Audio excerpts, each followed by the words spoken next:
स्वामी प्रसाद मौर्य फिर एक बार तगड़ा झटका दे करके बहुजन समाज पार्टी में शामिल हो गए।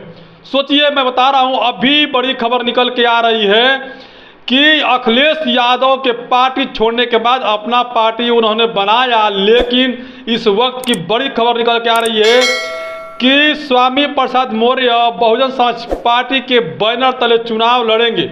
और वह बता दूं कि खास करके एक जो लोकसभा प्रत्याशी है मैनपुरी के, जहां पर अखिलेश यादव के पत्नी डिंपल यादव चुनाव लड़ रही है, वो काफ़ी जो है कि हॉट सीट माना जा रहा है, इसलिए कि वहाँ पर मुलायम परिवार का ही चुनाव लोग जीतते हैं। मुलायम से ही जब तक जीत रहे हैं, मुलायम सिंह जीत रहे हैं, मुलायम सिंह के परिवार जीत रहे हैं। लेकिन इस बार जो है कि जो स्वामी प्रसाद मौर्य जी हैं वो समाजवादी पार्टी छोड़ करके आ चुके हैं बहुजन समाज पार्टी में। सबसे बड़ी खबर बता रहा हूँ कि बहुजन समाज पार्टी में स्वामी प्रसाद मौर्य आ गए हैं और बहुजन समाज पार्टी के सिंबल तने वो चुनाव लड़ने जा रहे हैं। बड़ी खबर निकल के आ रही है, खासकर बहुजनों के लिए, और वो जो मिशन मूवमेंट से जुड़े हुए हैं उनके लिए खासकर बड़ी सोचने वाली बात है कि आखिर जो पार्टी जो RSSP यानी राष्ट्रीय स्वयं समर्थ पार्टी के जो राष्ट्रीय अध्यक्ष स्वामी प्रसाद मौर्य जी थे,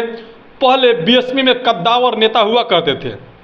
उनकी कहा जाए तो मायावती जी के बाद उनका जो है कि दूसरा स्थान रहा करता था, लेकिन एकाएक कुछ ऐसा उनके अंदर हुआ, फिर पार्टी से निष्कासित कर दिया गया। उसके बाद वह बीजेपी ज्वाइन किए। बीजेपी में कुछ दिन रहे, लेकिन बीजेपी में उनका चला बसा नहीं, क्योंकि वह मिशन मूवमेंट के आदमी हैं और मिशन मूवमेंट के लोग बीजेपी में नहीं रह सकते हैं।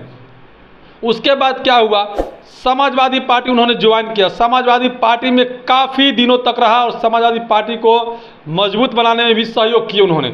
लेकिन उनके अंदर में जो कलह चल रही थी, कलह इस बात की थी, जो मिशन मूवमेंट को मैं बार बार कह रहा हूँ, मिशन मूवमेंट में काम करते हैं, जो है कि मनवाद के खिलाफ काम करते हैं, ये राज नहीं आया अखिलेश यादव को, और इस राज के जरिए पार्टी से उन्हें निष्कासित कर दिया। यूँ कहूँ तो वो पार्टी से खुद छोड़ दिए।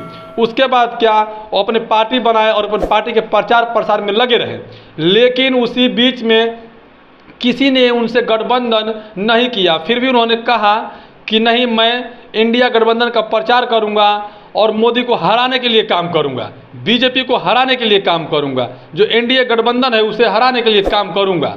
बेशक मैं इंडिया गठबंधन में नहीं हूं, लेकिन यह बड़ी खबर, आज की सबसे बड़ी खबर निकल के आ गई कि बहुजन समाज पार्टी के बैनर तले, यूं कहूं तो उनके सिंबल से चुनाव लड़ने जा रहे हैं स्वामी प्रसाद मौर्य। और वहीं पर जो डिंपल यादव जी की बात कर रहा हूं कि डिंपल यादव जी के जो बहुजन समाज पार्टी के प्रत्याशी है, वहां पर प्रचार करने के लिए, यानी समाजवादी पार्टी से एक तरह से बदला चुकाने के लिए, बदला लेने के लिए वहां पर प्रचार करेंगे स्वामी प्रसाद मौर्य, जो है बीएसपी का कैंडिडेट है उनका।